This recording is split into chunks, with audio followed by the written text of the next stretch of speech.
अस्सलाम वालेकुम, welcome to my channel अंशाती ग्राफिक डिज़ाइनर। स्टार्ट करते हैं अपनी आज की क्लास।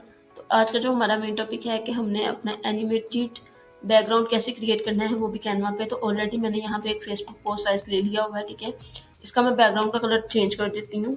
जैसे मैंने इसका बैकग्राउंड का कलर चेंज किया, अब लेट्स हम एलिमेंट्स में जाएंगे। एलिमेंट्स में जाने के बाद मैं यहाँ पे सर्च करूँगी एनिमेटेड शेप्स, ठीक है। जैसे ही मैं एनिमेटेड शेप सर्च करूंगी, एनिमेटेड ग्लोब सर्च कर सकते हैं हम।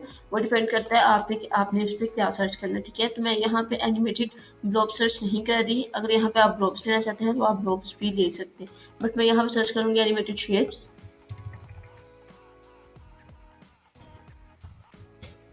मैंने एनिमेटेड शेप सर्च किया, ग्राफिक्स में गई। ग्राफिक्स में जाने के बाद मेरे पास यहाँ पे कुछ टेम्पलेट्स वगैरह शो हो चुके हैं, ठीक है। अब यहाँ पे मैं एक ये कलर ले रही हूँ इसमें, ठीक है। अब इसमें मैंने इसको एनिमेटेड बनाना है, तो क्या करना है, ये ऑलरेडी मैं इसके कुछ सैम्पल्स ले रही हूँ, कॉपी की है, ठीक है।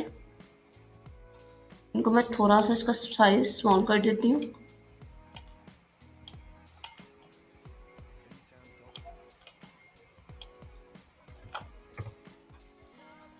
मैं इसको यहाँ पे कर देती हूँ।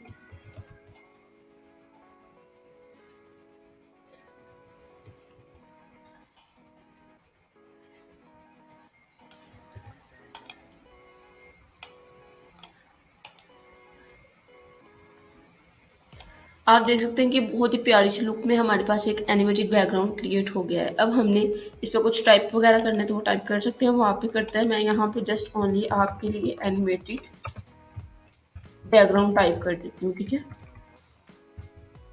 तो ये था हमारी आज की क्लास कि आपने कैनवा पे वो भी फ्री एनिमेटेड बैकग्राउंड कैसे क्रिएट करना है, ठीक है। तो मिलते हैं अपनी कल की क्लास में। अगर काइंडली न्यू है तो मेरे चैनल को सब्सक्राइब कीजिएगा, ताकि आने वाली डेली बेस पे जो न्यू क्लासेज हैं वो आपको मिलती रहे। अब हम इसको डाउनलोड करेंगे, डाउनलोड करके ये हमारे पास हमारी फाइल में चला जाएगा। तो ये थी आज की क्लास, मिलते हैं कल की क्लास में। तब तक के लिए अल्लाह हाफिज़।